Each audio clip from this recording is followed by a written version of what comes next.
This is Pull Request, live from the heart of Brooklyn. Pull Request is an hour-long podcast about everything in and relating to technology. Starring three techno experts. Eric Newman, hi! Chris Grabowski. Hello. And Tyler Dinner. Hey there. This week's episode... Whose internet is it anyway? Hello, everybody, and welcome to yet another Pull Request. My name is Eric Newman, and we're coming to you deep in the heart of Brooklyn as I mess up my prepositions. To my left, as always, is the wonderful, the knowledgeable, the insufferable Chris Grabowski. Hello, how are you? I'm doing all right. And to his left, across the East River again, is Tyler Dinner. Hello. Hey guys, how's it going? Good. Well, we had I don't know what's going on. how's it going with you guys? Pretty good. Pretty good. Okay.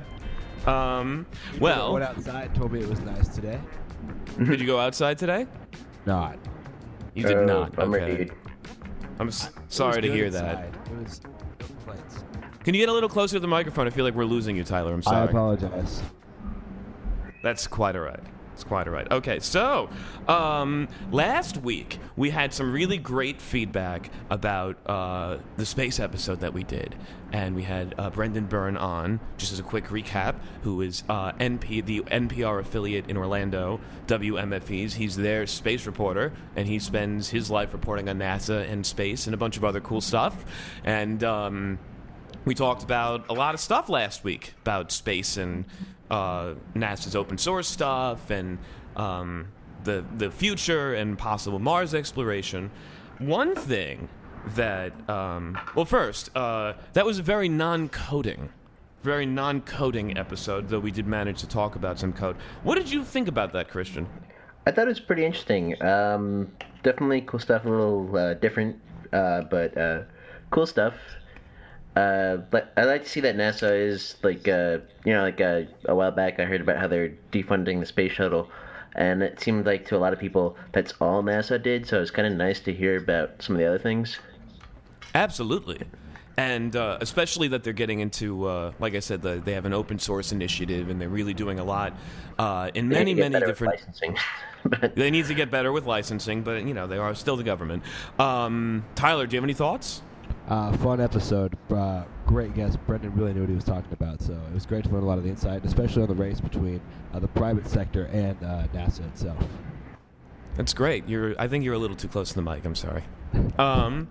Anyway, there was one question that I forgot to ask Brendan, and it's slightly political, but it is very much NASA, and it is the fact that since the first Cold War ended, we've been using a lot of Russian engines to power our rockets.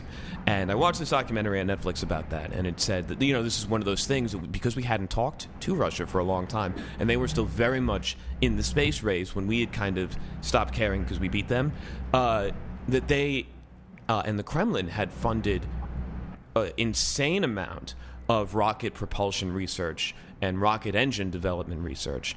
And the result of that was that they have actually, the Russians had actually created a rocket engine that was much more efficient and much more powerful than anything that we had developed domestically.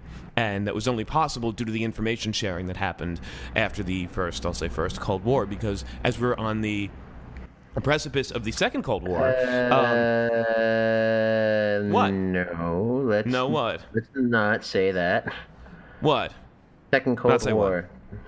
Second Cold War. Okay. Yeah. Well, if you follow the news, anyway, now that there's a Russian conflict, and there's this talking to Russia is seen as bad. I asked about this type of relationship, that there was a lot of Russian engineers and American engineers that have become quite buddy-buddy over the last 20 years. And we, like I said, had launched quite a few rockets with Russian engines. So what impact does our current conflict with Russia have with that relationship? He said, he's been following the story of Russian rocket engines for a while. even before Trump, Senator McCain is trying to end our dependence on them.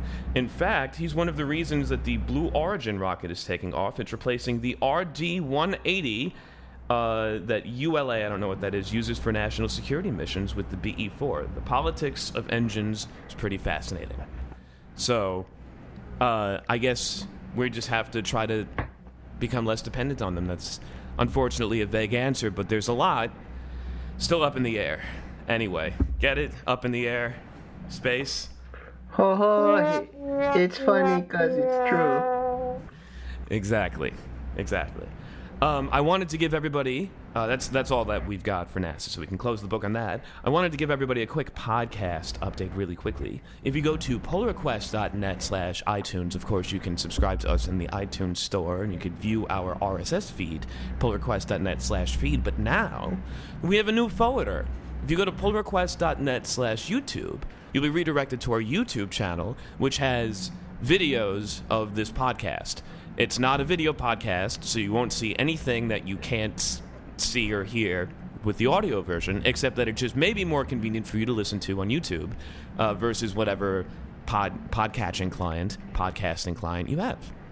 I think we have the last 6 or 7 shows up there, and when I have more spare time, I'll start re-encoding the older ones. But, yeah. So give it a look, give it a listen, and be sure to follow us on Facebook at facebook.com/pollrequest. And that's, I think, it for the podcast update. And this is exactly why many other better produced podcasts have segments. So when you transition between segments, it's not just like you can hear me turning the metaphorical page. Just play the sound effects. What do we... Okay. I mean... Well, I wanted to quickly talk about, as we've entered a new month, there's a new month full of conferences. Mm-hmm. And it looks like we've got a few conferences for the month of April, and there's a lot of them, actually. Yeah, spring is the time for tech conferences. Seems like it. Are you going to any? So there's a bunch that are up in the air right now. And I was actually, on behalf of my employer, I was going to submit a talk to Strange Loop, but I believe the deadline was this week, so it doesn't look like that's likely at this point. And what was that? Strange Loop, you said? Yeah, it's a pretty substantial conference. A lot of great speakers there, particularly the keynotes. They are often very impactful people of the tech community. Plenty of people who are responsible for creating languages have been the past keynote speakers. Ah. Speaking of creating languages, did you hear that Unix C is a hoax? You mean calling it Unix C specifically? No, that it's actually just really Pascal, and they never actually wrote C. And that was a funny April Fool's joke from the GNU. I'm not even kidding. I thought you would have seen this yesterday on Hacker News. I saw a lot of really bad April Fool's Linux jokes that... I don't know, none of them were worthy remembering. Yeah, it seems that geeks are maybe lacking in the sense of humor. I wouldn't say that. Sense of humor department. I don't know, because there's only so much humor that you could wring out of things like Unix may be fake. I don't know. Anyway, so let's see. There's a lot of conferences this month. As you said, spring is the time. There's the Open Networking Summit in Santa Clara, California, on the 3rd. I guess that's tomorrow? Yeah, I've got coworkers going to that, I believe. Okay. DNS, the industry's premier open networking and orchestration event, gathers enterprise cloud and service providers to share insights, highlight innovation, and discuss the future of the community. It sounds like something that you should go to. Why aren't you going? Because I have to code. Well, then maybe you could go to the next one on the 4th in San Francisco, Programmatic I/O. It's the world's largest conference focusing on programming media and marketing. Or there's the Market Innovation Summit, also in San Francisco, the following day, discovering and discussing the latest trends in account-based marketing. Ooh, account-based marketing. I believe that's targeted advertising? Yeah, I was going to say, how does that fall under tech? I don't know, but there's a lot. We have a lot to talk about today, actually, with regards to targeted advertising, or as they say, account-based marketing, or as some other people say, surveillance capitalism. It's a new term that I hadn't heard before, but all pretty much mean the same thing, which is figuring out who you are as a person and then marketing to you and then selling your information. Let's see. There's Launch, more San Francisco. There's a Future Festival Orlando on the 6th. Let's see. I don't know. It's a bunch of conferences. Data Visualization Summit on the 19th with 25 plus industry speakers and 150 plus delegates. Data visualization. It'd be cool if they actually had some kind of infographic about who's coming. Let's see. The virtual reality show in London, England, not London, Kentucky. Join 10,000 other attendees for the opportunity to try out VR products, not on iPhones, I'm guessing. Experience interactive show features. Meet top brands working in VR today. This sounds pretty. The entire list seems kind of consumer focused that you're reading from. Would you say that's accurate? I mean, I'd say there's a there's a Dig Innovation Conference in Charleston where leading brands bring together the smartest startups with a focus in technology, business, and marketing. These descriptions are kind of watered down a little bit, but I'm sure there'll be quite a lot of people talking about Unix utilities and refactoring algorithms. So if you are a geek, you should probably want to attend these, or better yet, have your company pay for tickets. What I will say is I know DrCon's coming up April 17th to the 20th in Austin, Texas. Oh, why did I just blow through that? Oh, no, that's because they don't have that on this list. Instead, they have the SharePoint Fest DC on the 17th. And KubeCon happened last week, so there's that. Oh, well, neither of those were on these lists. We've got the Bulgaria Web Summit, an annual technology-related conference about the modern web in Bulgaria, where my website is actually hosted. So maybe I should go. The SharePoint conference in DC, of course, is Fest. I'm sorry, SharePoint Fest DC. Attend technical classes and workshops taught by Microsoft certified trainers, Microsoft engineers, and Microsoft MVPs. And then I should also mention a monitoring company that I'm familiar with. They have a conference in Las Vegas that is coming up on the 10th to the 13th. Wow. Well, is there another list that has all the good conferences? Because it looks like this list does not have the... These are just off the top of my head. I know, but there's got to be some kind of... I mean, if there's this list, where's the list of actually interesting conferences? That's... Yeah. Anyway. And, like you're wearing suits, you know that? Yes, well, I mean, I'm sure people will be wearing suits you said somewhere. Conference and marketing and analytics. Yeah. Yeah, it's almost like we're talking about a multi-billion-dollar industry here. And then not this month, but next month, the O'Reilly Open Source Conference is coming up. Oh, I got tickets to the O'Reilly Open Source conference. You giving a talk on rewriting your front end every 6 weeks. That's right. And that's, by the way, the O'Reilly one's also in Austin, Texas. So that's definitely becoming one of the hot places for tech conferences. Well, I think it's just because of South by Southwest. Yeah, and that's kind of ruined Austin, and so now a bunch of people who think that place is still cool want to have conferences there. So you would really enjoy in the middle of everything. Yeah. I've been to Austin once, and I've got a friend down there who is in the Angular world. That poor soul. He likes it more than React, from what I understand. I mean, front end in general. Oh, those poor souls. Yeah, and we make less money too. So it's, well, not on average, actually. Then those averages are skewed. Anyway, no, Austin's a cool place. I recommend Torchy's Tacos if you want some good tacos. Anyway, point is, what was I? No, actually, we already said the point. The point of this week's episode is a lot of information. That's why it's whose internet is it anyway? It's about. The answer is Drew Carey. Yes, yes, or Clive Anderson, the original host of Whose Line. I don't think anybody knows who that is. No, it was the. I mean, if it was a British show with a British guy that looked like Drew Carey, and then they brought it over here and they just used him. Anyway, the thing is that there's a big story that I'm sure a lot of us. I don't want to overgeneralize, but a lot of us have heard over the last week, and it was a real dick move by Congress, as they both voted to sell us out. Both the House and the Senate voted in favor of repealing a bunch of Obama-era FCC regulations. And the FCC regulations were really good with the fight towards what we call net neutrality, as in everybody gets a level playing field. Not, as we've said before, the other net neutrality, which is that the government remains neutral on regulation and lets the 5 companies that control the internet, collude and make deals with each other, as they already have and will continue to do. Well, this brings up the question: when is the WikiLeaks going to come out that shows exactly how many, or I should say, how much porn all the congressmen watch and congresswomen? I mean, I'm sure you could find that. I'm sure you could find that already. Not to mention that whenever you hear about these congressmen that are like really against child pornography, then you find out, oh wait, we found some child pornography on their computer. I wonder why.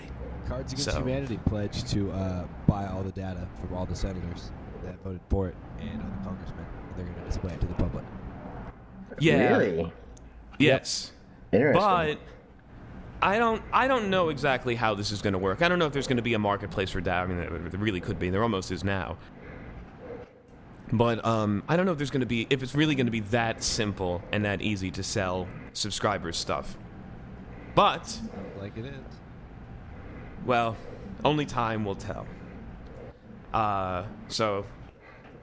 Congress consensus congeals to sell your cyber soul. Let's hear it from our news department. Newman presents News to Use. Washington, Tuesday, March 28th. Both houses of Congress have officially conceded their consensus to allow internet service providers to sell private data, such as your internet history, with advertisers and other fiends looking to make a quick buck off of you. Although much of your web surfing habits are already ruthlessly monetized, take notice of the targeted ads in your Facebook newsfeed, suggested items from Amazon, or recommendations from Netflix. All of these services use metrics derived from your traffic already. While simple competition would usually allow for such nefarious behavior to be bred out of the marketplace, colluding oligarchies or legalized monopolies have been known to carve out sections of each region, allowing most parts of the country to only have one ISP to use. The Congressional Joint Resolution only awaits the signature of President number 45 before going into effect, repealing the rules that had just gone into effect this past January. Ugh. It looks like we're about to see another genre of sleazy advertising appear, and many of you will never notice. But what does this mean for computer security going forward? Only time will tell. And that's why this has been News to Use, brought to you by Pneumonia. I unfortunately I've discovered a very interesting opinion to take on this whole Is it about mess. your politics addiction, or? Yes, it's about my addiction to politics. No, it's really more about how a lot of people, when they talk about what Congress has done, pretend like we live in a world where everything that you do online hasn't been, like I said in the news piece, ruthlessly monetized anyway. And whenever you go on Facebook and whenever you go on any internet service, your traffic, every behavior, every mouse click, every scroll, even hover, even mouse moves, all of that stuff these days is being tracked, it's being analyzed, it's being aggregated, and it's being sold. We live currently in an information economy, and it's very important to remember that when we talk about allowing another level of your data to be monetized, because over the last even 5 years, we've seen a lot of people's identities get stolen from big service providers, from big data centers, from big companies. I remember Target. I've got in the last 3 years, I got different letters saying that my credit card numbers have been compromised, and I got a letter from my college saying my social security number has been compromised because they didn't store their data correctly. Well, so, that's every college in America, but the point is that your data is already out there, and it's probably already being monetized in a way that's pretty transparent to you right now. Except when you start looking for it, like I said, there's ads in Gmail. Where do those ads come from? Well, they come from the contents of your inbox. Wait, there's ads in Google Gmail? Search. Yes. There's Google Search has ads. Where do those ads come from? Well, they come from your search history, plus what you're looking for right now, plus a variety of other context clues that Google encodes into each query about you and about what you're looking for. Sure. The best example to show how this targeted advertising works is if you buy something online, because it has this very simple flaw, which is that it seems to recommend things to you that you just bought. So I just bought a new pop screen for this microphone. Hopefully it works. Now I just see ads for pop screens everywhere. well, that's related products. No, Yeah. for this specific pop screen. Yeah, It's sure. like- It could still be No, from I a get- different seller. No, it's a link. It's a link back to the product page at Amazon. Sure, I'm not but kidding. Amazon has multiple sellers, so that's how they justify that. Christian, From a technical perspective. you're rationalizing poor behavior. You're rationalizing mediocrity. Oh, I'm not rationalizing it yet, but what I will rationalize now is saying the fact that the internet, whether it was intentional or not, was meant to be kind of wild, wild west where anything goes. So the idea of taking all this data and using it for marketing, it's just kind of something that, like anything goes. They're not breaking any rules. Right. Well, I mean, Obama's FCC chairman, the dingo Tom Wheeler, who actually turned out to be a pretty decent guy after getting routinely made fun of by John Oliver. He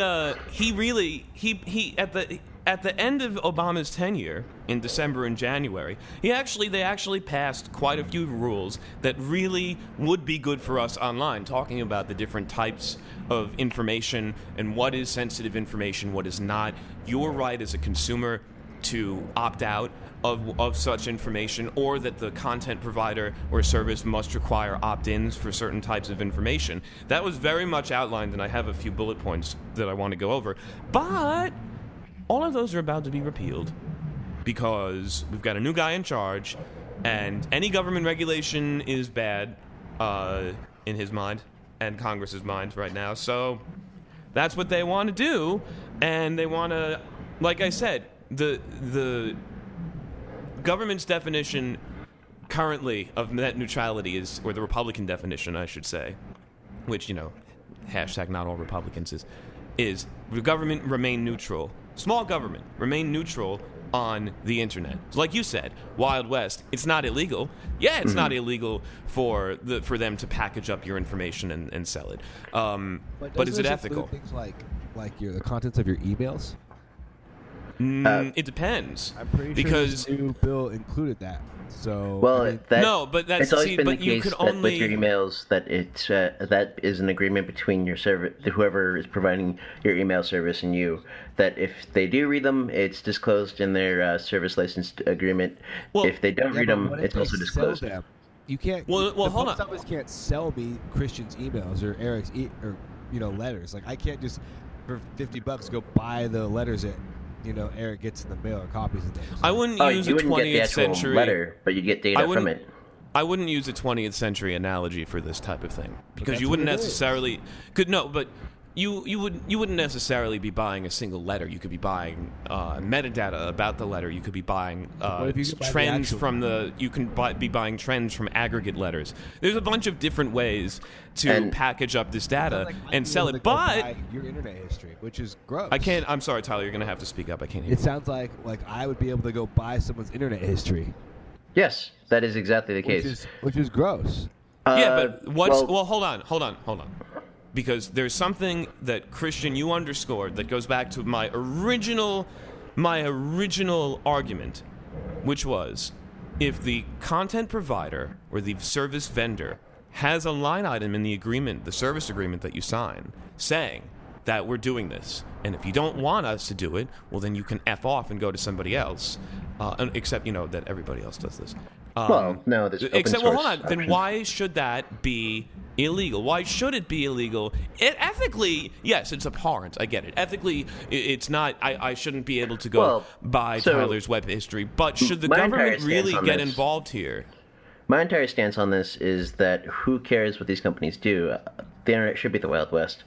If you can't protect yourself from companies doing these things, you might as well have your data be taken. It's the internet itself was intended for intellectuals originally to share documents. I feel that it's just inherently part of its design to say, hey, if you can't figure out how to protect yourself, then there are people smarter than you out there who are taking advantage of you. And yes, but the ways that some of these companies are taking advantage of people are really not that great, because like Verizon was known to embed a super cookie in their cell phones, so that would act as a beacon when they were traveling through encrypted tunnels. Nokia had an added root SSL certificate that proxied all of your SSL traffic through Nokia's servers and then decrypted it. And they said that was under the guise of proxying to make everything faster. But they do also have then the ability of analyzing your traffic and then selling stuff to you based on it. Sure. So, Eric, what about to answer your question of should the government step in? What about the question of this might get involved with government itself? Think about the data that got sold to Cambridge Analytics, which supposedly helped Trump win the election a lot by super accurate targeting, just by knowing what people are like just based on what they like. Absolutely. What's wrong with that? But that's marketing. Well, yeah, and that same thing with what you're saying with the phone. It's like this is all up to the person who they're taking the data from to protect themselves against it. If you're but not how do you protect yourself on a closed system from a root SSL injection? You don't buy without that jailbreaking phone. it. You don't buy that phone. The people who understand what that is are probably not buying a Nokia phone anyway. Yeah, so they're the ones who are protected. The people who don't understand what it is, they survival of the fittest in a sense. That they are the ones being taken advantage of, and rightfully so, for not being educated. But what do you do? Fair point. So this also really that meshes well with my 21st century is the active century. If there's anything that you want to do, you really need to take charge and do it yourself, which includes things like your privacy. I know one congressman said, if someone, I bought underwear online yesterday. Why should the government know what size I wear? Well, I don't know. I bought underwear online yesterday. That if you know what size I wear... You can just eyeball somebody. No, but the thing is that the second, the second question is it's not that was embarrassing. It was the fact that he bought it from VictoriaSecret.com. That's what he doesn't want people to find out. And then they put the two and two together with their graph database to say, wait, this guy doesn't have a wife or a daughter, or well, if it was a daughter, that'd be really creepy. But exactly. And then they add that to the campaign against them, and they say, we found this guy surfing on Victoria's Secret, and he doesn't even have a woman in his life. What could he be doing? Is he the type of senator or congressman that you want running your district? Probably not. Well, You'd rather use this person who doesn't know what a computer is, so we can't track him and find the crappy things that he does. This is mostly my point that basically making a business off of this is just opening the door to nefarious business. Well, Tyler, the whole internet economy is built off of this, and it has been for about 10 years, but the bottom is about to fall out. There's not limits. Because of this. Sorry? There's limits. So what limits? There needs to be limits like this. What type of limit would you want to have on this? And how does that not count as the government inhibiting speech, which is illegal? That's a big question. Unfortunately, the Republican in me goes, I don't think that the government should really weigh in too much about this, but it is up to every single person on the internet to take your privacy and hold it as best as you can. And any shred of privacy that you have the chance of protecting as we lead increasingly public lives now, really, you should. In any way that you have of protecting your internet traffic, whether it's just surfing through SSL. I mean, think about it. If I go to Amazon via SSL and I submit a form via SSL, they don't necessarily know everything that I'm doing. Or I should say, I'm sorry, not they. My bad. Optimum, Cablevision, doesn't necessarily know everything that I'm doing if my traffic is encrypted via SSL. Now, SSL is not a VPN, and virtual private networks... Well, a VPN won't protect you all the time. Exactly, but before we get into that, I just really quickly, because we kind of mowed past this, I wanted to just glance at the Obama-era FCC rules that were put into place in December. And they take up a lot of space in the show notes, but I'm not going to read it all verbatim. The rules require carriers to provide privacy notices that clearly and accurately inform customers, obtain opt-in or opt-out customer approval to use and share sensitive or non-sensitive customer proprietary information, respectively. Let's see. We find that sensitive consumer PI, proprietary information, includes, and then they go to define it, financial information, health information, social security numbers, precise geolocation information, web browsing history, application usage history, and the functional equivalence of web browsing history or application usage history. With respect to voice services, we also find that call detail information is sensitive information. Now, the question that I have about this is you're repealing this rule, but this rule includes definitions. Do those definitions of what is sensitive data, do those also get repealed? That is a legal question that I don't think any of us can really answer. But yes, so that says we are non-lawyer spokespeople and do not take explicit legal advice from us because that would be a bad idea. But as techno experts, I don't know. Because, are you to say, we were repealing this, does that mean that Social Security numbers now aren't sensitive information? They're not subject to PCI compliance or other things that had been in place before? I don't know. It'd be a lot more than PCI if you're taking Social Security numbers. That's true. Opt-in approval. We adopt rules requiring carriers to obtain customers' opt-in approval for use and sharing of sensitive consumer PI. Again, that's proprietary information. And material retroactive changes to carriers' privacy policies. A familiar example of opt-in practices appears when a mobile application asks for permission to use your geolocation location information. Opt-out approval. Balancing important governmental interests in protecting consumer privacy and the potential benefits that may result from the use of non-sensitive customer PI, we adopt rules requiring carriers to obtain customers' opt-out approval for the use and sharing of non-sensitive consumer PI. Congressionally recognized exceptions to blah, blah, blah, blah, blah. Basically, these rules required that you had the ability to either opt in or opt out of services that used your personal information. I'm sure that is part of the job business-hurting regulation that is really killing the internet economy right now. It totally is not the fact that digital advertising really is not a good monetization strategy, even though it's become the bedrock for everything online. It's not that. It's the regulation that requires that we can't sell everything that you do to anyone that we want. Which, like I said, if that was given to you in your Bible of a service agreement that you have to sign in order to access these services, then I don't really have too much sympathy for you because you kind of agreed to do it anyway. Now, the ethical problem comes into play when there's only one company in your area that provides the type of service, and one of the stages, or what I should say, the place we find ourselves in this stage of capitalism is that there's only a few internet service providers around, and so they have colluded in markets. Luckily, a lot of places in New York you have a choice. Right now I'm stuck with Cablevision, and if Cablevision decided to sell my information and they just said we're doing it, screw you. There's nothing I can really do about it other than urban areas are also weird with lock-in though. I'm sorry. Urban areas are a little weird with lock-in because you have the whole. You have to get your provider might be in the area, like in a suburb.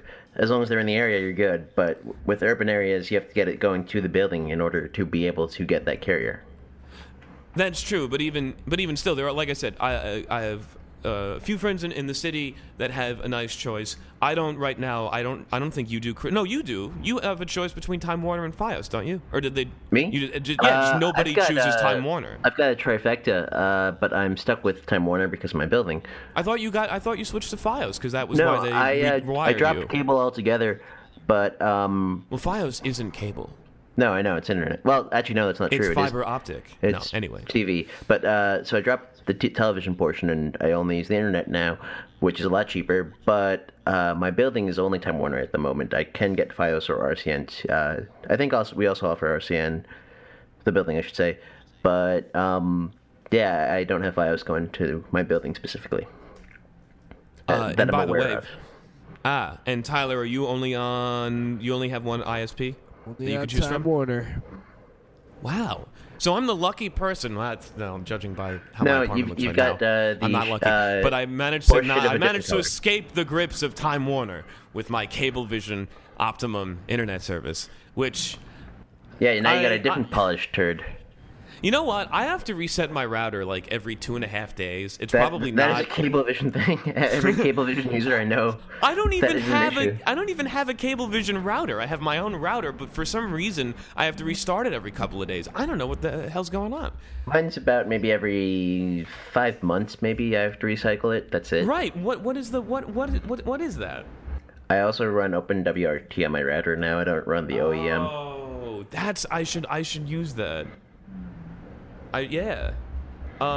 Speaking of Verizon, did you know that we had an article a couple of weeks ago about how New York Attorney General Eric Schneiderman was trying to sue a bunch of ISPs that didn't upgrade their infrastructure to allow customers to receive the speeds that they were being advertised. Well, digging deeper into that, I found out that Verizon actually had an agreement with New York City to wire the whole of the city, and this is a ridiculous agreement, wire the whole of the city with FiOS. That's all of us. That's you and me, who right now definitely don't have it, by 2014. What year is it? 2017, my good man. Tyler, we could have had FiOS for 3 years now. It would have been great. And because de Blasio's running for re-election, he's decided to champion this cause. Did he do it in 2015 or 2016? No. But because he's got an election coming up, of course, this is a big priority for him. So this is a story from a couple of weeks ago from also not that reputable of a news source, but still is true. This is from the New York Post. The city's, not capital C, sued Verizon today for, quote, breaking the trust to millions of New Yorkers by failing to bring its FiOS cable and internet service into every household in the city, the mayor said Monday, which was like 3 Mondays ago. The lawsuit, filed by the administration and Manhattan Supreme Court, claims the TV, phone, and internet giant reneged on a 12-year agreement signed in 2008 to make its fiber optic cable network available to everyone by 2014. I can't believe Verizon did this. Did they think that Manhattan was going to sink by that time? Like, what kind of drugs are they on? Well, maybe another 3 years it might sink. Did AT&T even wire Manhattan in 4 years? Like, 100 years ago when telephones came out? Did that, like, Jesus? I don't think they could have. Verizon promised that everyone at Verizon, the whole company. What was that, Tyler? I don't think they could have accomplished that if they used their entire company to try that. No, and they're still working on that giant Death Star of a building on First Avenue that I think is... It's a brand new building that's going to look 20 years old, but that's another story. What is it? Last year a blistering audit by the city's Department of Information Technology, hey, that's a job prospect, logged a series of complaints against Verizon, including that a quarter of the blocks in the city had no buildings that were properly wired for FiOS. Now, hold on. There's gotta... here we go. Here's Verizon's response. The de Blasio administration is disingenuously attempting to rewrite the terms of an agreement made with its predecessor and is acting in its own political self-interest that we are completely at odds with what's best for New Yorkers. We plan to vigorously fight the city's allegations. That was confusing. So, it is confusing. Well, so, the thing is that Verizon also is talking about not renewing their franchise agreement with the city, meaning that people who have FiOS might not be able to continue to have it. I don't know what that is, but again, it's Bloomberg and Verizon made a deal saying to wire all of the 5 boroughs. That's what this sounds like. I mean, have they even started on Staten Island? Jesus.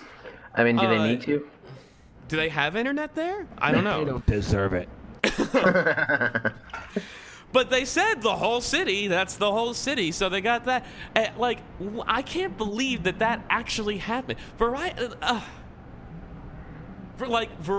the company that was originally the original phone company, and Michael Bloomberg, who is a very smart person, they realistically thought this was going to happen? What? It took them 100 years to open up 3 stops on the subway. Cocaine's a hell of a drug. Seriously. Anyway. What, did Rick James broker that deal? So back to your internet service, and actually, speaking of FiOS, as I may have mentioned, they are in the process of installing FiOS into my building here. When I lived in Pittsburgh, by the way, I was also stuck with one internet service provider, and that internet service provider was Comcast. Comcast in my area of Pittsburgh. Comcast is now, I mean, Cablevision is now Comcast, you know. No, it's not. Yeah, it is. No, it's not. Yeah, it is. Comcast bought Optimum? Yes. What? Yes. When? Recently. Like a couple months ago. No. Yes. So I have to restart my router more. It might not be true. No, that can't. I am almost on positive. Those mergers don't Optimum always go Wi-Fi for Xfinity. No, Comcast bought Time Warner. Oh, really? Yes, that's why it's called Spectrum. Wait, are you sure? Yes, I just searched for Comcast by Optimum, and you can get. Say Cablevision. They're still Cablevision as a company. I know, product. but the news report would still be the Optimum. Anyway, I want to call them Cablevision because that's such a hilarious, like, early '90s name. Well, For the connect to the internet with Cablevision. Anyone else think Spectrum was a terrible name? yeah. They're Yeah, way but, too you know, creative it's- a company to pick a name that's that close to Rectum. Yeah, but if they're, it's the only cable, it's the only cable company with customer service on the spectrum, so it's fine. Anyway, Altice. No, Cablevision is owned by Comcast. What? I'm not seeing that. Altice plans to buy Cablevision for $17.7 billion. That was 2 years ago. Oh wait, hold on. Well, we really should not be looking this up on the air. No, we should not. No, but anyway, one thing that I did want to mention though about Comcast, and let me see if I could. Now that the whole thing is out of order, I had a press release from Comcast talking about how they promised to not sell your internet traffic, Tyler. But you have Time Warner, so it doesn't matter. Oh no, wait, no, that was bought by Comcast. Here, our commitment to consumer privacy. And this is written with, I picture cigarette lawyers for the cigarette companies coming out with a press release like this. When was this written? This past week. Oh. Yeah. Okay, let's do one of these. There's been a lot of attention and questions about consumer privacy these days. At Comcast, we respect and protect our customers' personal information. Always have, always will. We do not sell our broadband customers' individual web browsing history. We didn't do it before the FCC's rules were adopted, and we have no plans to do so now. Comcast has committed to privacy principles that are consistent with the Federal Trade Commission's privacy regime, which has applied to all entities in the internet ecosystem for over 20 years, and which continues to apply to the internet edge companies like Google, Facebook, and Amazon. We believe this commitment is legally enforceable in multiple ways, including by state attorneys general. There's been a lot of misleading talk about how the congressional action this week to overturn the regulatory overreach of the prior FCC will now permit us to sell sensitive customer data without customers' knowledge or consent. This is just not true. In fact, we've committed to not share our customers' sensitive information, such as banking, children's, and health information, unless we first obtain their affirmative opt-in consent. Our privacy commitments to our customers go even beyond this protection of sensitive information that has dominated the dialogue this week. If a customer does not want to use us or want us to use other non-sensitive data to send them targeted ads, we offer them the ability to opt out of receiving such ads. We also continue to comply with the various federal laws protecting privacy, such as the Communications Act, the Children's Online Privacy Protection Act, and the Electronic Communications Privacy Act, as well as dozens of state privacy and data security laws. In view of all of the information and inaccurate statements that have been made in the last week, we want to make sure that we want to make sure that all of our customers understand how strong our privacy protections really are.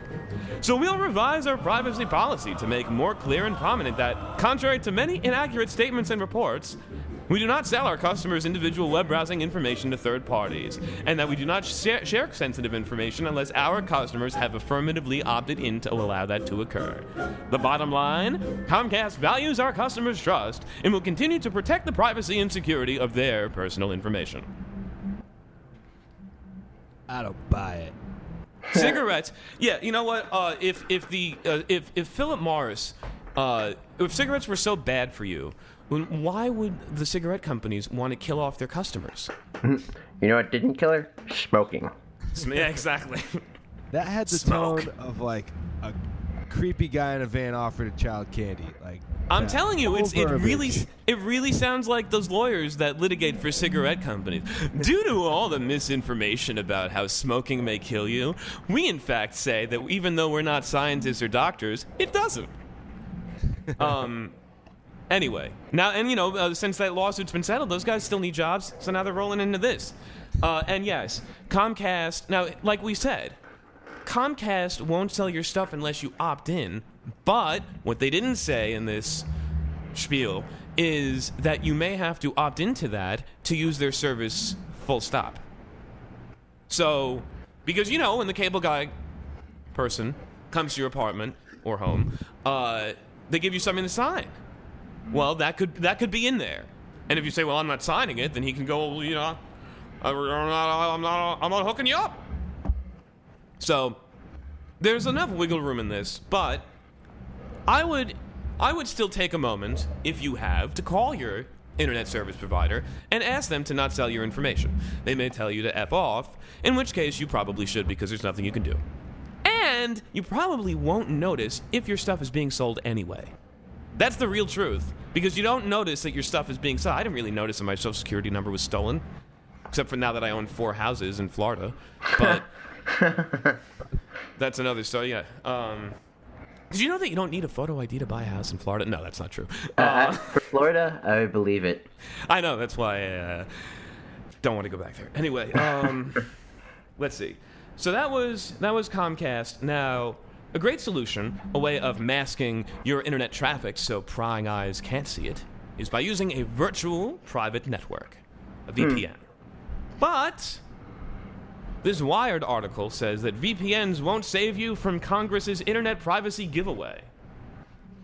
Of course, they have to write it with a very sensationalized lead, which is, get ready to say goodbye to your internet privacy, not like you ever really had it anyway. I hate that. Bye. A lot of people who say privacy is dead, it's not dead unless, just like how Bernie wasn't electable. He wasn't electable until everybody didn't vote for him. If everybody who said he was unelectable voted for him, he'd be president right now. Much like internet privacy, if everybody keeps saying it's dead, then it will be dead. But if everybody said, we really have to hold on to internet privacy to prevent it from dying, then it would slow the decline of this type of stuff. Anyway.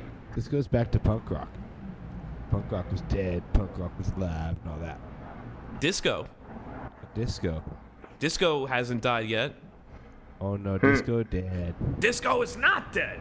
Disco is life. Anyway. That'd make your haircut make so much more sense, Eric. You can't be I move my woman. Anyway. The most basic thing that you can do if and when your service provider tries to collect and sell your data, is to switch to another one, assuming that you can find one that won't turn around and do the same. You might have a better chance in a wireless market, except for the fact that I actually had to... AT&T did this stuff a long time ago, and even very firmly in the Obama years. The cable companies with this. Phone companies will do everything that they can, and I do quite a bit of work for a phone company.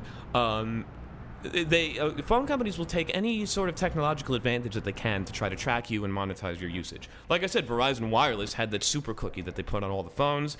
AT&T had this type of consumer. It was like called CPNI or something like that. Some kind of like your personal information. AT&T was gonna sell unless you called them and opted out, which I did. And this was a couple years ago. And then they asked me why, and I go, do you know what this is? And they go, yes. I'm like, would you like your data to be sold? And they say, no, that's why I'm opting out. So, anyway, try that first, and they will probably ask you why, because maybe it's a field that they... Congress have had to do that before they voted on this thing.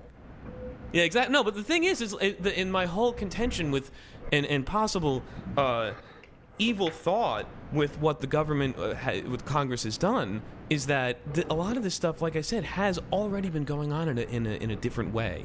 And what FCC Chairman Ajit Pai talked about was how there's a disparity of regulations between ISPs and phone companies, and a lot of phone companies are ISPs now, and vice versa. So part of the reason, and this is maybe a BS argument, but part of the reason why he's saying this is to have more of an ideological consistency in the regulations that the government puts out. Is that true? Who knows? But try to call your ISP or mobile service provider to opt out of their tracking, and if they ask why, you can tell them this, which is that would you want your data to be tracked? Anyway, if you can't, then you're screwed. Then use a VPN. Many security researchers recommend that to use what's called a virtual private network, or VPN. I already said that. Thanks, Wired.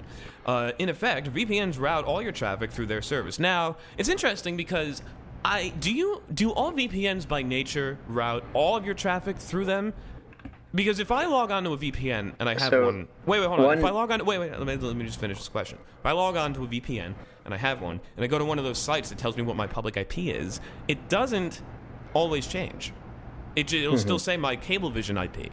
And I feel like maybe it's only rerouting the external traffic in the network that I like, the non-routable IP addresses that obviously aren't in my network, then it might be like, oh, okay, that should go through the VPN. I don't know. But I don't know if the default behavior is to route all your traffic through. So a big part of it is it depends on the VPN. It also depends on for VPN client, I assume. VPN, both, right? Just like the VPN. type of VPN and the client that you use. Just VPN.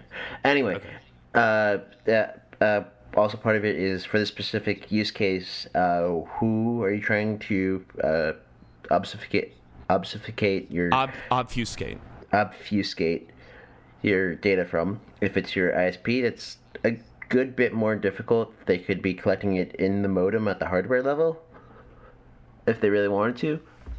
But if you do a VPN, you're running a client typically on your computer. And so the traffic from your computer to the modem would then be encrypted. Yes. But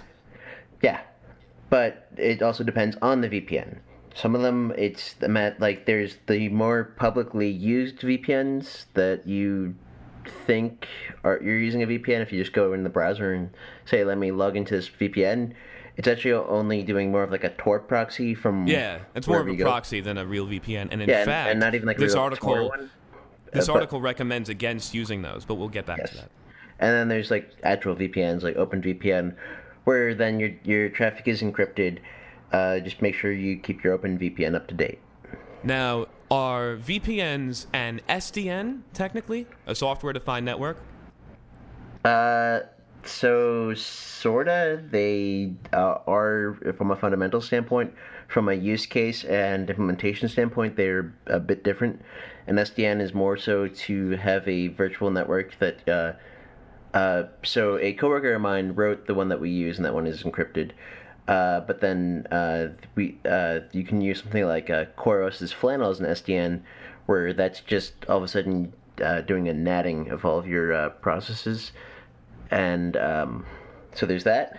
And you can also just build one through IP tables using natting, and but then there's the like a VPN itself it's more user space. It's not really used to create a full network so much as just to have a bunch of things outside of the actual network be able to access your actual network, say if you have a bunch of servers somewhere. Gotcha. But while VPNs are an extremely important privacy tool, they have limitations.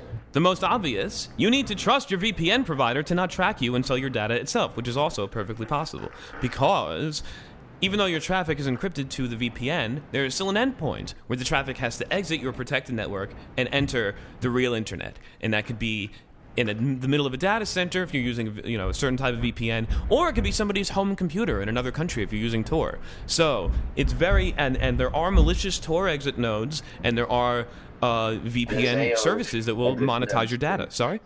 NSA owned nodes. Yes, well. and NSA owned compromised Tor exit nodes. So really, just don't look at child porn. While using a VPN, you may find that you can't connect to all the sites and services you're used to using. Netflix, for example, tries to block all VPNs, which I feel like that's impossible, is it? If it's just all public VPNs, that's doable. It says all VPNs.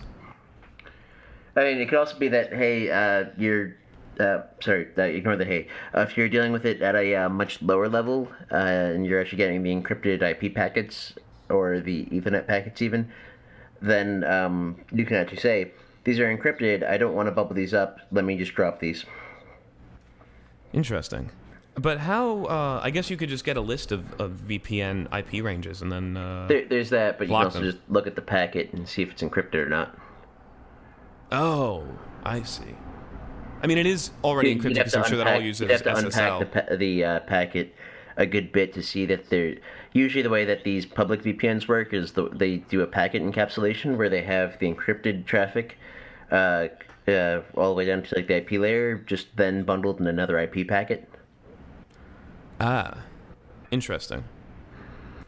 Anyway, so Netflix and I believe the BBC are trying to crack down on VPN usage because so many Americans love using VPNs to watch the BBC iPlayer, which you have to pay the television tax in England, or I guess that's anywhere in the UK, to view the BBC. So, let's see, other sites may block particular VPN providers used by malicious hackers or criminals to cover their tracks. Blah, blah, blah, blah, blah. Your company may block you from using VPN, which is true, actually. As somebody who was using a bunch of heavily restricted airplane Wi-Fi recently, you can't use anything other than HTTP traffic on this, or SSL. So you can't even use FTP. You can't SSH or use VPN. If you bought the Pro Wi-Fi, then yes. But what I'm saying is, on a technological level, the routers can be configured. Home routers even can be configured to prevent that type of connection from occurring. And I would honestly bet that at the ISP level, there's got to be a way to prevent that from happening. Yes. In the grand scheme. So there's gonna be, it's got to happen in the next couple of years that these internet services do some kind of a value add where they say we're not letting you use VPN because you may do illegal things like look at child porn or just want to use encryption. Well, so VPN's a much tougher one. And they might make you pay more for that type of privilege, and they may actually be able to block you from using it, and that is some pretty scary yet totally plausible stuff. I wouldn't say it's plausible. At least VPN. Why? It's a much tougher one to detect the protocol How itself. You're not coming over a specific port. You're dealing with things at the IP layer.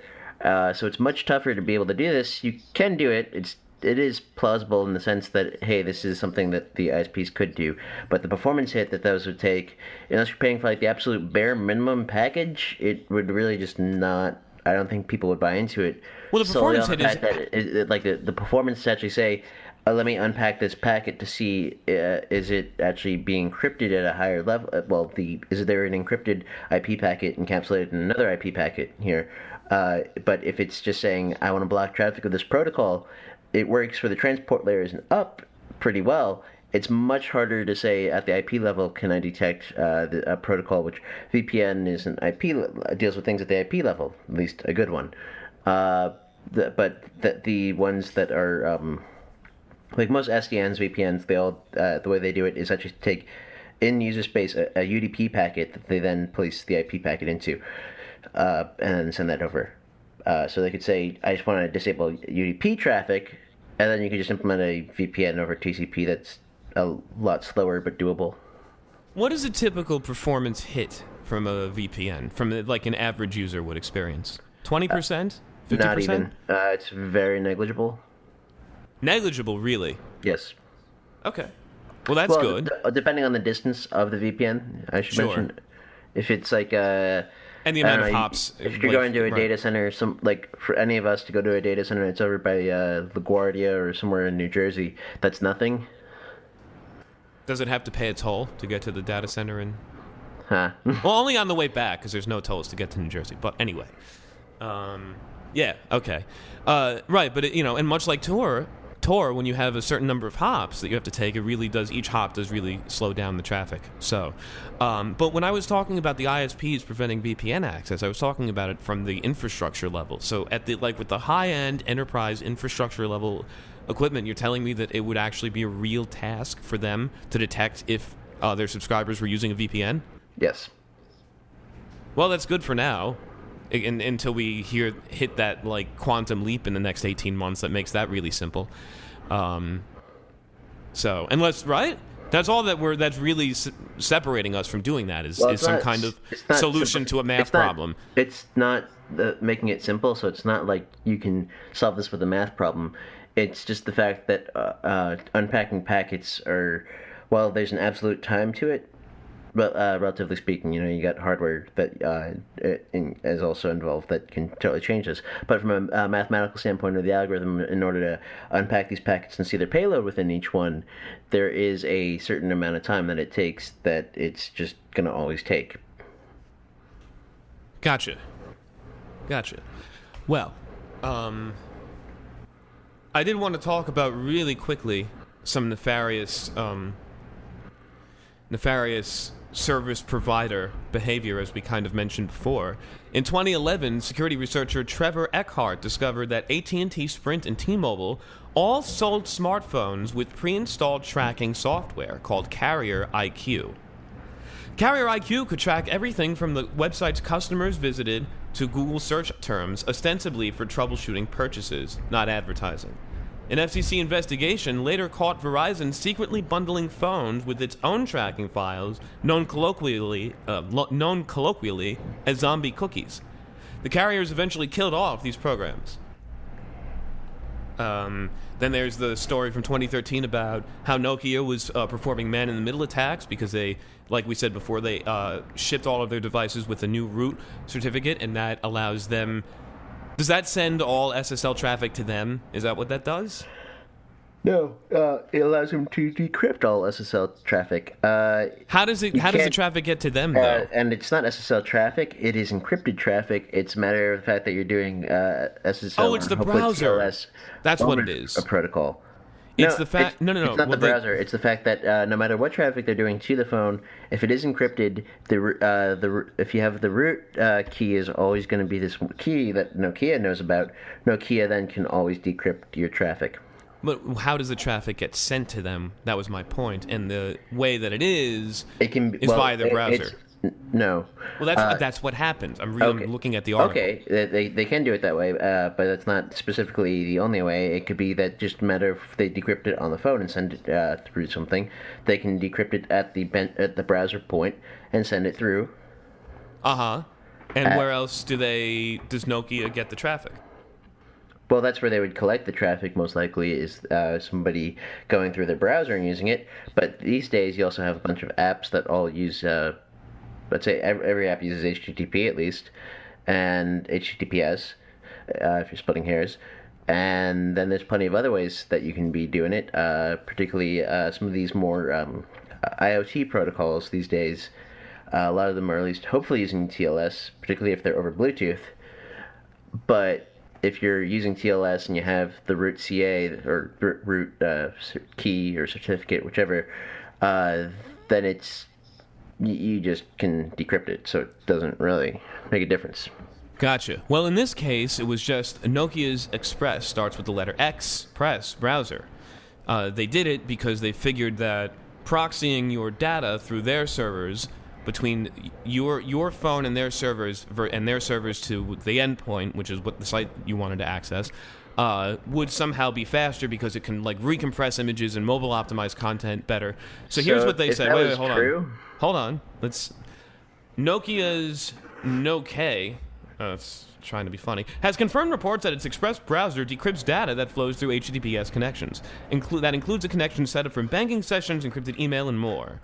However, it insists that there's no need for users to panic because it would never access customers' encrypted data. This confirmation/denial comes after security researcher Gaurang Pandya, who works for Unisys Global Services in India, detailed on his personal blog how web browser traffic from his Series 40 Asha phone, was getting routed via Nokia's servers. So far, so Opera Mini. After all, the whole point of using a proxy browser such as this is to compress traffic so you can save on data and thereby cache. This is particularly handy for those on constricted data plans or pay-by-use data, as those using the low-end Series 40 handsets on which the browser is installed by default. However, it was Pandya's second post on the subject that caused some alarm. Unlike the first, which looked at general traffic, the Wednesday post specifically examined Nokia's treatment of HTTPS traffic. It found that such traffic was indeed also getting routed via Nokia servers. Crucially, Pandya said that Nokia had access to this data in unencrypted form. From the tests that were performed, it is evident that Nokia is performing man-in-the-middle attacks for sensitive HTTPS traffic originated from the phone, and hence they do have access to clear text information, which could include user credentials to various sites, etc., etc. However, Nokia comes back saying that even though it does this, we're not really looking at it, and you can trust us, right? Quote, importantly, the proxy servers do not store the content of web pages visited by our users or any information they enter into them, the company said. When temporary decryption of HTTPS traffic is required on our proxy servers to transform and deliver users' content, it is done in a secure manner. How? Whatever. It's not, right. Nokia has implemented appropriate organizational and technical measures to prevent access to private information, their lawyers say. Claims that we would access complete unencrypted information are inaccurate. Uh-huh. Sure. You can see me giving them the AOK symbol through the microphone.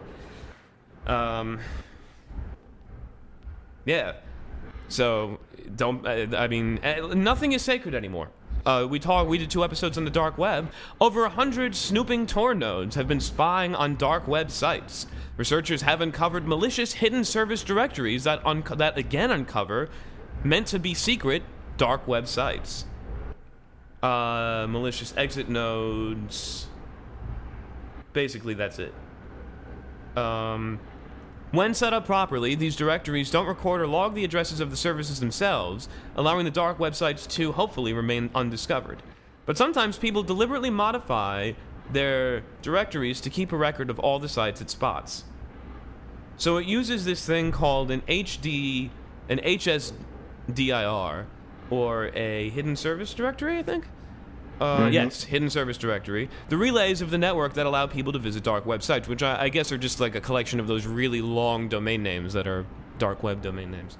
And then those directories propagate across the dark web, and that's how that works, I guess? I never really got how the dark web uses DNS still. I think that's what this is. Typically, a Tor user reaches out... more. Right. Well, they yeah. Turn the lights on.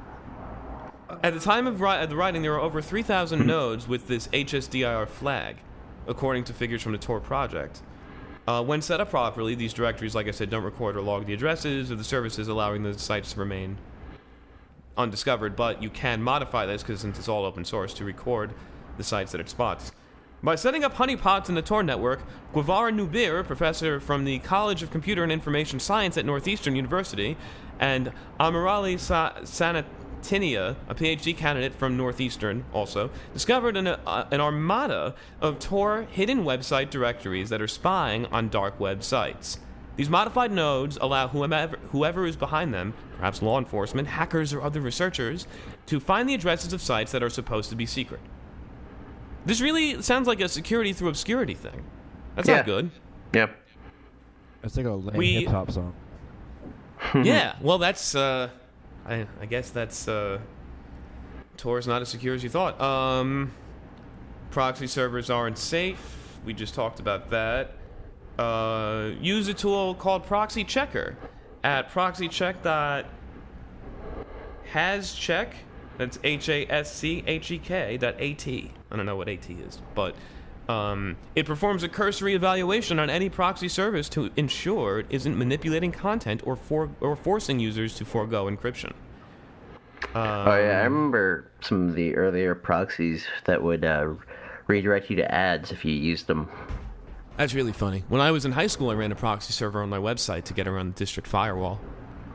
See, I just would run a local proxy that would then let me get around to, year one YouTube. Year one YouTube? As in the year YouTube came out, YouTube. Oh, gotcha. The before owned by Google YouTube. How did you, but oh, right. Never mind. So we're talking about, basically, the best way to get around what's happening on the internet and Congress's new regulation, or repealing of a regulation, is to use the glorious feature of math known as encryption. And I really try to keep it close to math because encryption is fundamentally mathematics, and when trying to legislate against it, you run into this problem of you can't legislate against math. It's impossible. Because once it started existing, you can't make it not exist anymore, and you can't really police everyone who uses it. Can you monitor everyone who uses calculus? No. It's impossible. Well, so if you see somebody using calculus, you kind of know that they're who's using not taking calculus. AP classes. That pencil and ruler down! But the thing is, Nerd! Hey, by the way, I got a 5 on my AP Calc exam. But anyway, the thing is, thanks.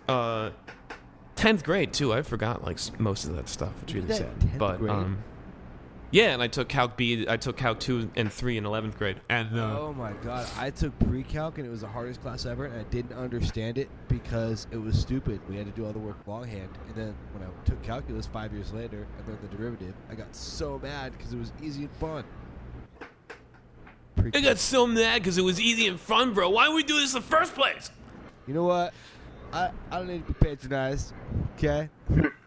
I've talked to many teachers. They all agree with me. They're like, yeah, bro, we totally should have done this in the first place. Anyway. I wanted to talk about encryption and... so we're leading... let me take a giant step back.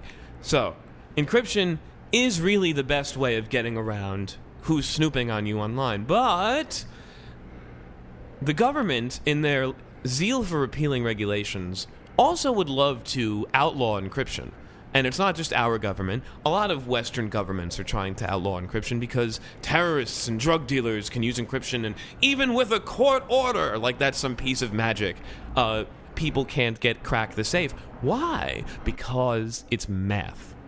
And that's it. And when encryption is done properly, and it's public key encryption, or cryptography, you have a private key and a public key, and if you lose the private key, you're screwed. And that's it. There's no other way around it other than a brute force attack, which, if the keys were selected properly, will take until the heat death of the universe. So, it creates a tricky situation for those in law enforcement because, of course, they still have to do their job, and they still have to catch these criminals, like the person who stabbed somebody outside of the Parliament in UK. Or in London, I should say. And this guy was on WhatsApp, and you have cops saying, well, if only WhatsApp weren't encrypted, then we could have totally figured this out. Just like the FBI said with the San Bernardino iPhone, where they almost made a rule. Well, hold on. With the San Bernardino iPhone, because at least we know the complete end of that story, there was bupkis. But the FBI went on this whole encryption tirade. Yeah, I was going to ask, do they know for a fact that WhatsApp was used to help orchestrate this? I believe so. Here's the article, and this is from an actual place that makes news called The Intercept, which is Glenn Greenwald. I like this website and them a lot. Anyway, it goes, the attack outside the United Kingdom's Parliament in London last Wednesday was over in just 82 seconds, but the backlash from the incident is continuing to develop. On Sunday, a firestorm was triggered when a leading British government minister in a television interview appeared to apportion some of the blame for the incident on WhatsApp, which allows smartphone users to send and receive encrypted text messages that are difficult for police and spy agencies to monitor. At about 1440 hours, that's 2 p.m. to you and I, in London's... Actually, I have my phone in 24-hour time. On London's Westminster Bridge, a 52-year-old Khalid Massoud drove his rented Hyundai Tucson at high speed into a crowd of people, killing 3 and injuring upwards of 40. He continued towards the nearby Parliament, where he got out of his car and, wielding 2 knives, stabbed and killed a policeman. Seconds later, an armed officer on the scene shot Massoud 2 or 3 times, and he fell to the ground, later dying from his injuries. In the aftermath of the incident, it was reported that Massoud, a British citizen born with the name Adrian Elms, had used WhatsApp minutes prior to launching his rampage. On Sunday, hold on. On Sunday, the British government's Home Secretary, Amber Rudd, called WhatsApp's encryption, quote, completely unacceptable when asked about Massoud's alleged use of the app. Quote, there should be no place for terrorists to hide, she said.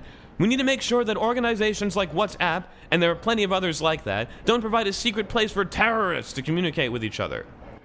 Rudd's anti-encryption rhetoric was in line with a position that the British government has taken for years. The no communication service should be impossible for the authorities to tap.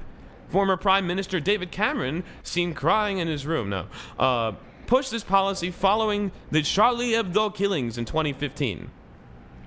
And one of the core principles behind the sweeping new surveillance law, new surveillance law in the UK is that, quote, there must be no guaranteed safe spaces online for terrorists, criminals, and pedophiles to, quote, communicate beyond the reach of law, but of course safe spaces online for all of the marginalized people of the world. So, first off, this Amber woman has a porn star name, and second of all... Is that transatlantic? I don't understand. Do British porn stars have, like, similar styles of porn names as American porn stars? I believe there's just one porn industry. It's on the internet. It's not localized anywhere as far as I'm aware. It's right up there with music. All right, so what were you going to say, Christian? The second thing I'd say is it's kind of like, of course there's encryption on this. It's just a matter of that's the internet. I feel that it's not, because the government likes to say, if only this weren't encrypted, we could have figured this out. Which is, no, of course they couldn't have. Maybe with a very small chance and a twist of luck, yes, but I don't think so. Well, this is going to sound off color, but I feel like when this guy changed his name, that should have been a red flag.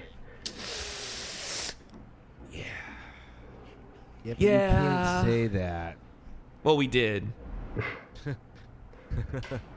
Let's just kind of sit in it for a second. Okay. He'd be on the no-fly list over here. We could definitely say that. He'd be on religionofpeace.org. Don't go to the website. Actually, go to that web. No, don't go to that website. How do you know about this, Eric? I live alone. Anyway. Moreover, this is still from the Intercept article. Even if all of Massoud's WhatsApp chats were unencrypted, meaning that they could have easily been intercepted by spy agencies and police, it is unlikely that that would have prevented his murderous spree. Of course.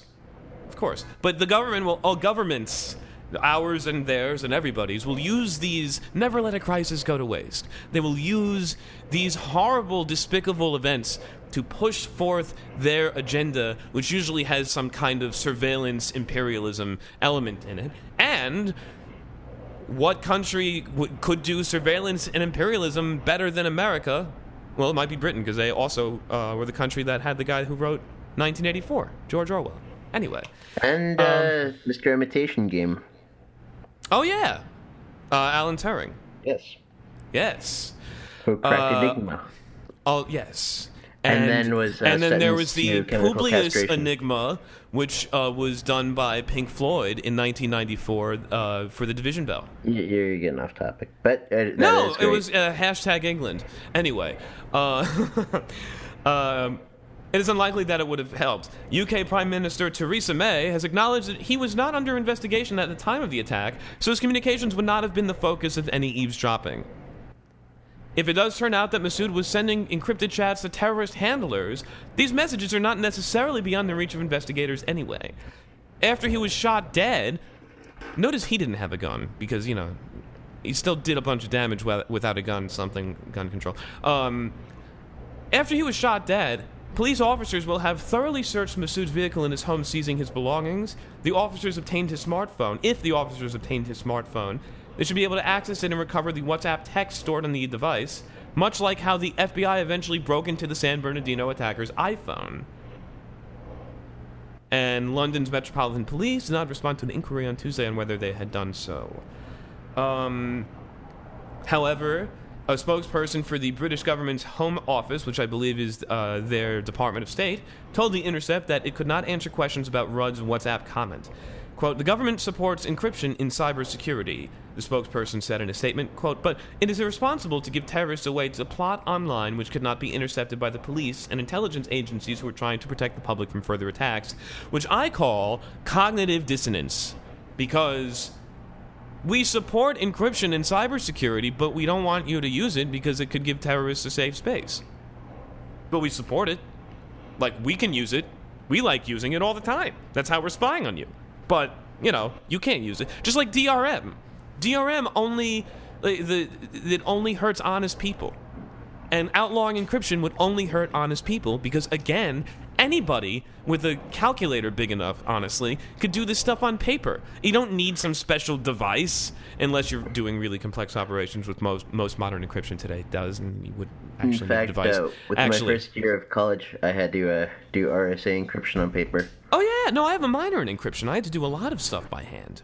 And that's why it really drills home the point when the government's like, you know, this is they pretend it's something from science fiction, when, you know, it's a piece of alien technology that we harness. No, it's a math problem.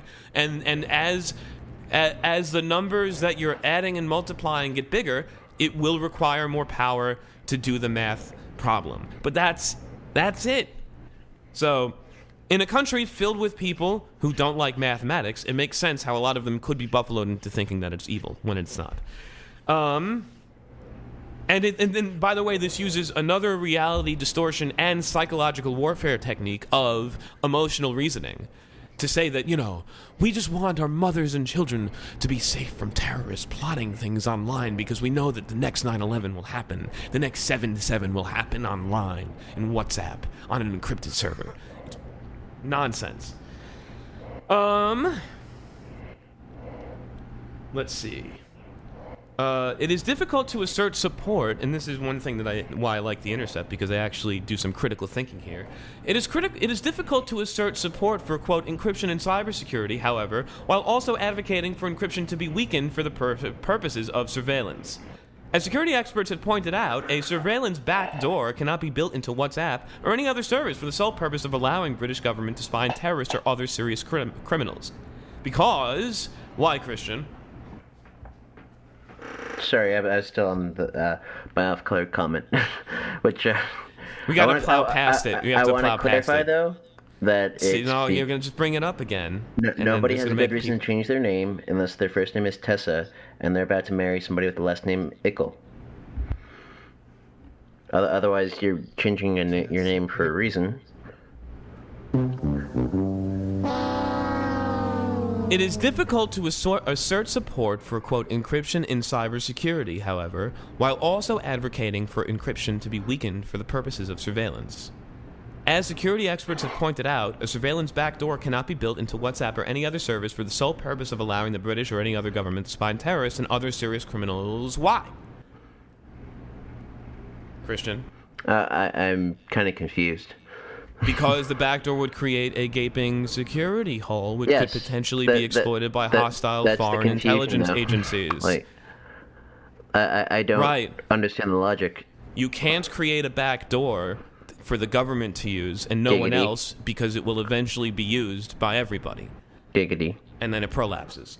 I second the gig. Jim Collick, executive director of the London-based Open Rights Group, said he believes the government is grandstanding with its WhatsApp criticism. Quote, they're trying to make a political point rather than making serious demand. This is exactly the same argument that we had with the FBI. And as soon as they managed to figure out what Russian tool they needed to crack the iPhone, they quieted down, because they also spent a lot of money doing that. So, we still have encryption today, but given the attitude of Congress and given the attitude of the new FCC, I don't know. You're going to hear a lot of terrorists and pedophiles use encryption. ISIS. So, it's Anybody really who terrible. owns a bank account uses encryption too. Ooh, that's bad. Shh. Yes, most people do use encryption on their day-to-day lives, but You ever buy something? like a mattress? Just anything. But No, see, we did a callback to the last episode. ho ho. Hey. Womp, womp, womp, womp. All right, I think we need to give that one a break today. Yes. You didn't giggity like, at all today. It's just like points off. Well, How's that? Eric did have the one that he didn't giggity for, but he should have. Talked about Which was rockets what? and propulsions for so long. And just did That was giggity last for- week. No, You I'm did just it this talking week. about You retweeted. about creating a backdoor and everybody using it.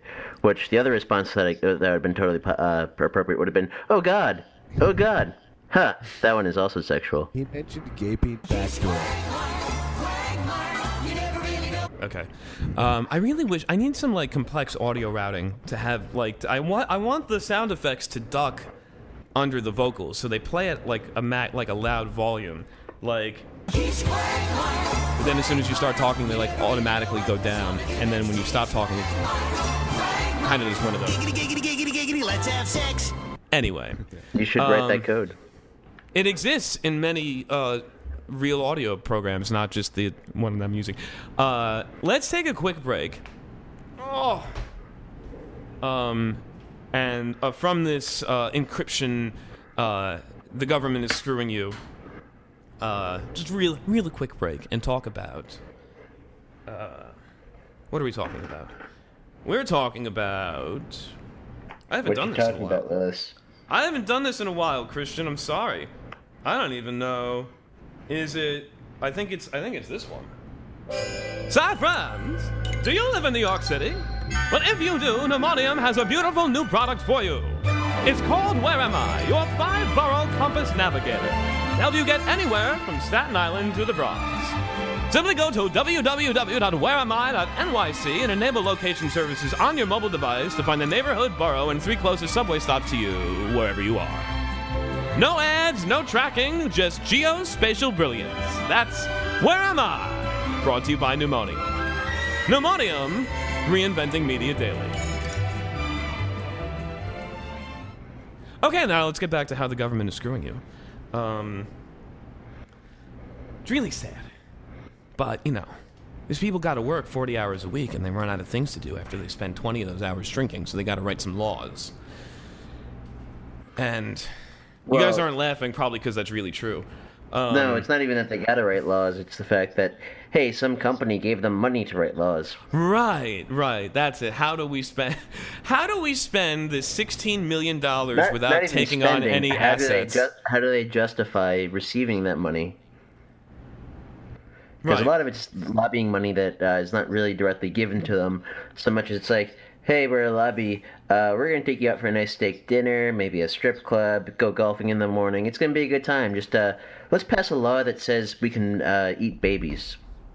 Right, and call it the Child Protection Security Act of 2017. Yeah. Yeah, and a lot of the lobbyists these days actually write the laws themselves, and Yes, they just they hand do. them right over to the That's- congressman with the check. That was something started in the Clinton years, if I'm not mistaken. Oh, interesting. Just like marital infidelity. No, that was JFK. Anyway, so while Congress has been trying to find more ways to track you, the CIA has them beat as a new tranche of WikiLeaks information has been delivered. On March 31st, which was Friday, WikiLeaks released another Vault 7 tranche, Marble. It's called 676 source code files for the CIA's secret anti-forensic Marble framework. You know, the beginning and letters of, beginning and ends of those words look the same. Anyway, it might still be anti-Semitic. Marble is used to hamper forensic investigators and antivirus companies from attributing viruses, trojans, and even hacking attacks to the CIA. Marble does this by hiding or obfuscating text fragments used in CIA malware from visual inspection. This is the digital equivalent of a specialized CIA tool to place covers over the English-language text on U.S.-produced weapon systems before giving them to insurgents secretly backed by the CIA.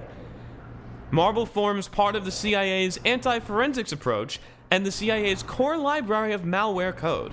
It is, quote, designed to allow for flexible and easy-to-use obfuscation, such as string obfuscation algorithms, especially those that are unique, and are often used to link malware to a specific developer or development shop or development country. Hello, like Russia or China or Iran? No, they're talking about covering up their own tracks. Like, They're attributing them to these countries. That's my point. Oh, well, maybe through the obfuscation. But Did you just pay attention to what I said? Their tool, this Marble framework, allows the CIA to obfuscate the code and the certificate with the code to attribute it to whomever they want. Oh, because to me it sounded like they were trying to hide their own attributions. They are. They're trying to, yes. So when it's attributed, the attribution goes to Putin or the Kremlin, not to Langley. So... and then they can say, much like we said with our IP spoof example, which we should have plugged instead of where am I, that, you know, it looks like Russian cyber activity has occurred on the server. How did that happen? Well, maybe the CIA did it, and they used their Marble framework to hide their tracks. The Marble source code framework also includes a deobfuscator to reverse CIA text obfuscation.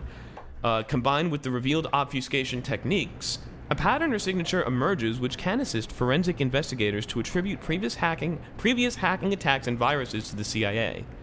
Marble was in use at the CIA during 2016. It reached 1.0 in 2015. The source code that shows Marble has test examples in not just English, but also other important languages, like, let's say, Chinese, Russian, Korean, Arabic, and Farsi. This would permit a forensic attribution double game. For example, by pretending that the spoken language of the malware vector was not American English, but Chinese. We should replace China with Russia in this example. No, but Russian, and then showing attempts to conceal the use of Russian, drawing forensic investigators even more strongly to the wrong conclusion. But there are other possibilities, such as hiding fake error messages. Well, it's like with Stuxnet, they tried to blame it on the Israelis. Right. And it just led right back to here. And with the Russian hacking of the election last year, this was definitely in play. And for them to go, oh, it was the Russians. Well, how do you know? Well, the language was Russian. Well, after we already did 2 episodes on Russian hacking, and we told you why that was garbage, and why the line that the government trotted out was garbage. And now we have even more information proving that it could have just been the CIA all along, and it wasn't Russia.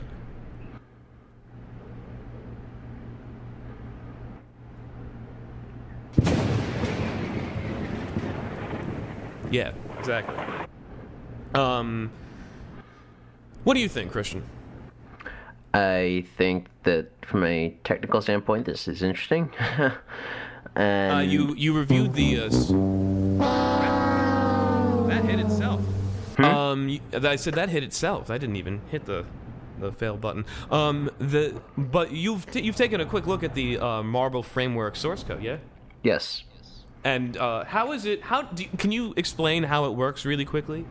Well, you can view binary as...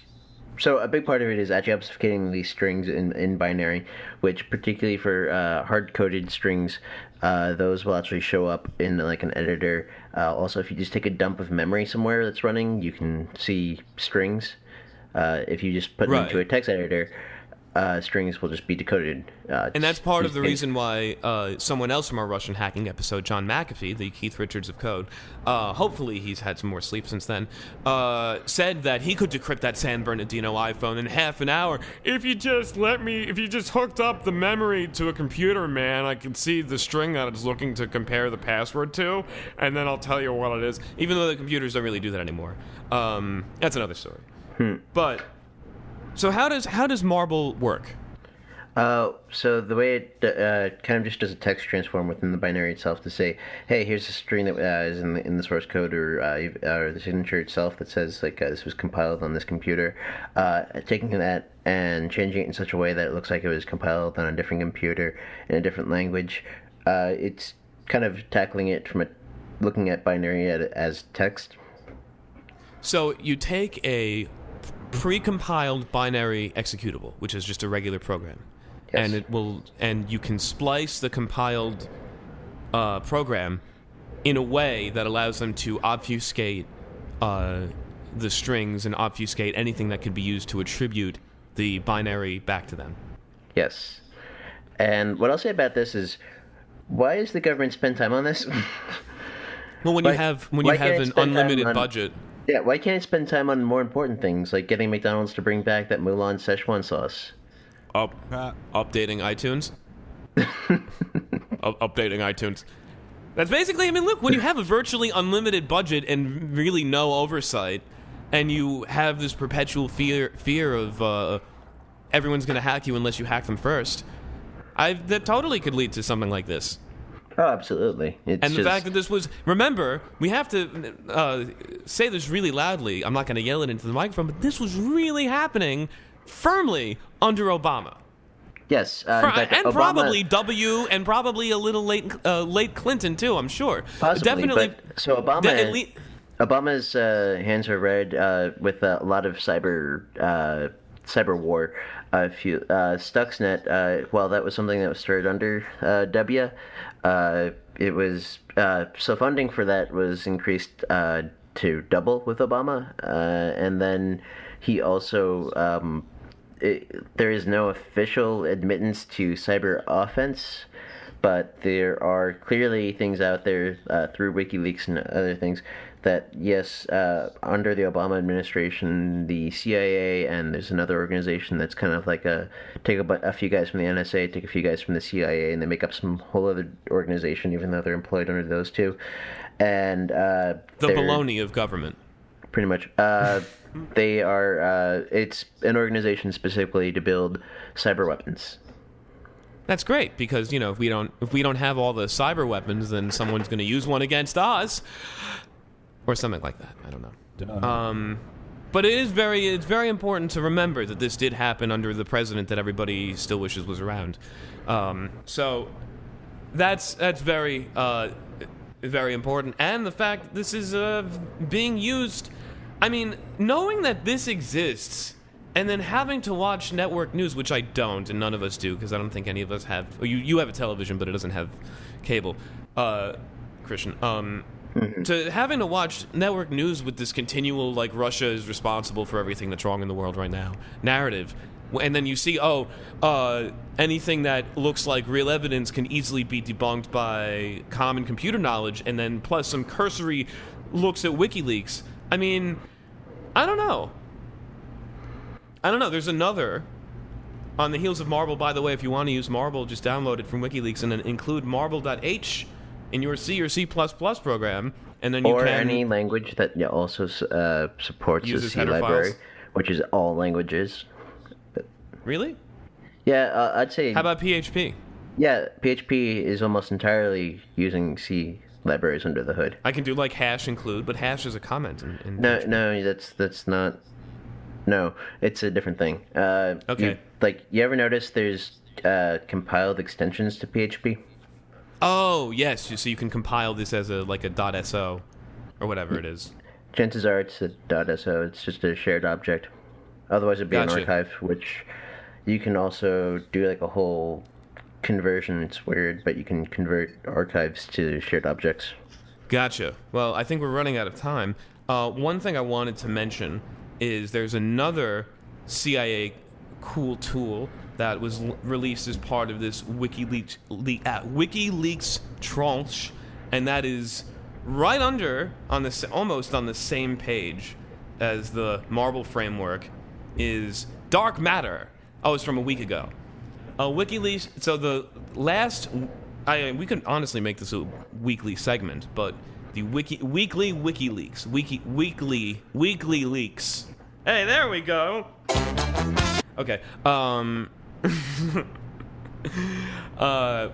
WikiLeaks released dark matter, which contains documentation for several CIA projects that infect Apple Macintosh firmware, meaning that the infection persists even if the operating system is reinstalled and the device is formatted. This was developed by CIA's Embedded Development Branch. These documents explain the techniques used by the CIA to gain, quote, persistence on Apple Macintosh devices, including Macintoshes and iPhones, that demonstrate iPhone is not a Macintosh device, WikiLeaks, and demonstrate their use of EFI firmware and malware. Now, my Hackintosh actually has EFI in it, or EFI, I should say. So it's vulnerable to this.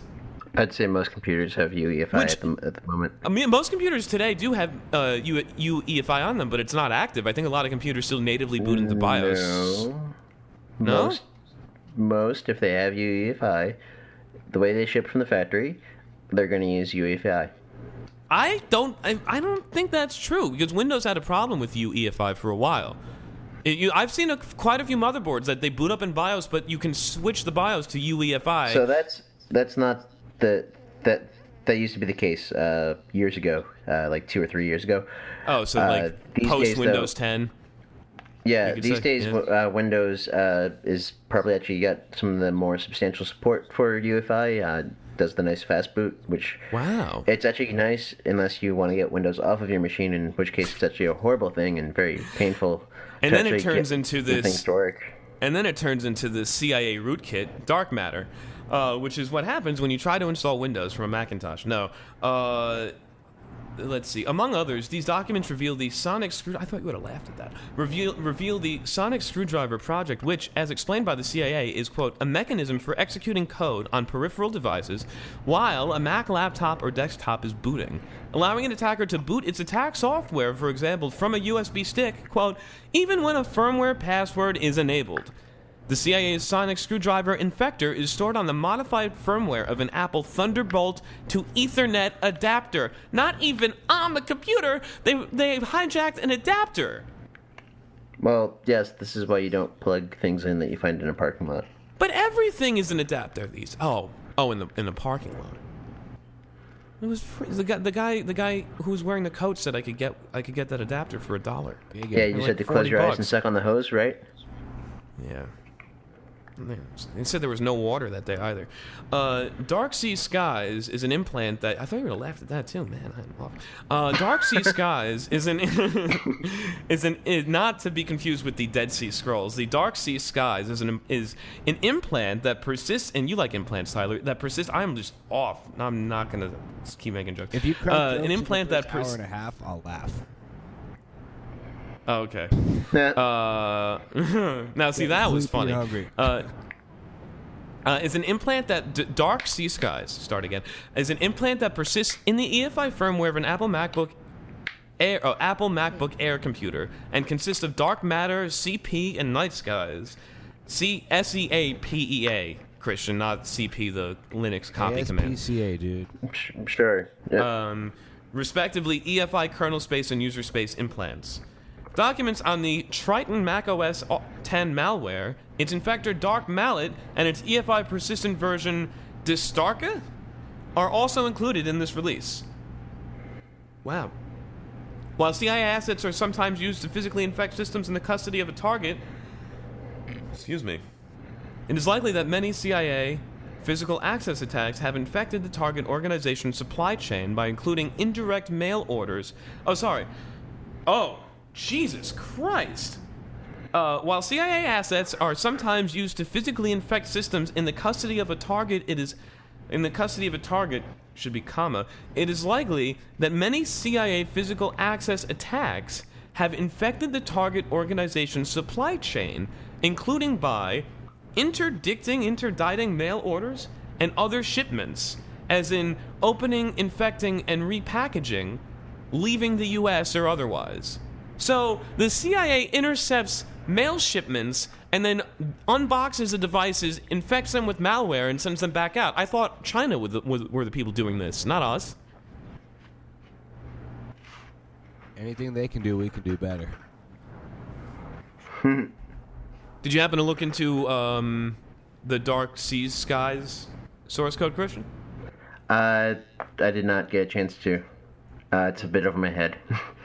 Really? I don't venture into that land. Into rootkits that infect firmware? Yeah, no, that is. Shouldn't that be where you wanna? Shouldn't that be where you wanna go though? Nope, That's like nope. Why? That's like nope. Why though? It should be like so. I don't screw with that. Figure 1.1 Apple Thunderbolt to Ethernet adapter. There's the firmware password, and then you just plug it in, and then it.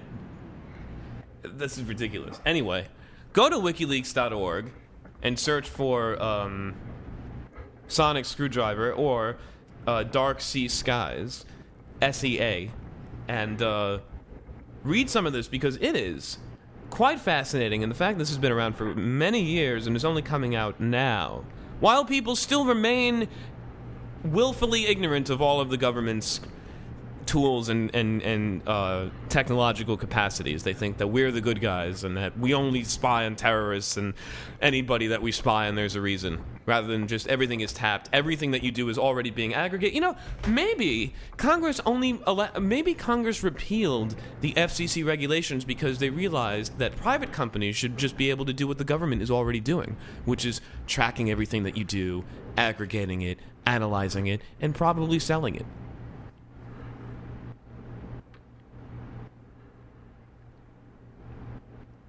Right.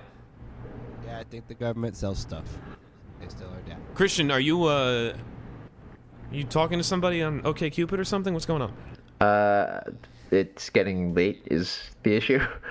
Yes. I think we do have to go. So, just do a quick check of the outline really quickly. I mean, do you have anything about that? Like, I think I might have figured it out. The government just wants private industry to do what they're already doing. Yeah. So, that makes sense. It does make sense. And on that note, I think it's time to end. So, Christian, do you approve of this week's pull request? LGTM. Tyler, how about you? Yep. And I will also hit approve, and then we can merge. And we'll see you all next week, right here on Pull Request. This has been a Pneumonium production. The views and opinions expressed on Pull Request do not necessarily reflect those of Pneumonium LLC or its subsidiaries.